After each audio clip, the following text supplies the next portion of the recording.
நீ கூறியவாறு யாகம் செய்து நல்லபடியா முடித்து விட்டோம். என்ன செய்யணும்? செய்ய வேண்டும். யாருக்கு? பாத பூஜை யாருக்கு என்றால் உலகரட்சகர் கோபாலக்கண்ணனுக்கு பாத பூஜை செய்ய பூஜை செய்வேன்.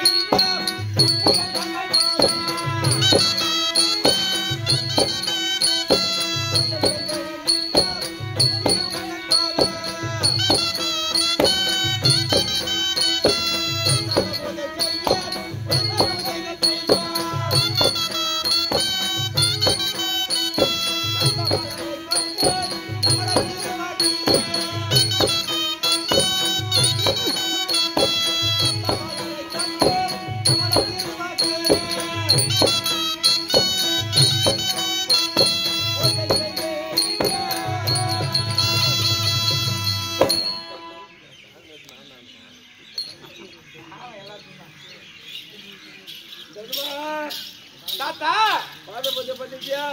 ஒழுங்காட்டு கடவுளனே கோபாலக்கண்ணனுக்கு பாத பூஜை செய்து விட்டார். அடுத்ததாக என்ன செய்ய வேண்டும் தெரியுமா? என்ன செய்யணும்? சபாத்தாமலை கொடுக்க வேண்டும். யாருக்கு கொடுக்கணும்? உலகரட்சகனுக்கு கூட சமூகமா கேட்டுன்னு இருப்பேன். அப்படியா?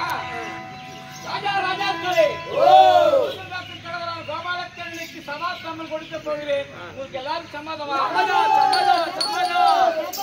அண்ணா, தம்பி சிஸ்பாலா, முதலாக யாகம் செய்தாய். சரி. இரண்டாவதாக கண்ணனுக்கு பாத பூஜை செய்தாய். ஆ, மூன்றாவதாக சபாத்தாம்பலம் யாருக்கு கொடுக்க வேண்டும் என்று ஆ. யோசனை பண்ணி செய்ய. தம்பி சிசுபாலா, யாருக்கு சபாத்தாமம் கொடுப்பது எனக்கு தெரியும். அமைதியாக சமாதானத்தில் சரி அமர்றா. தாம்பரம் பெற்று செல்வம்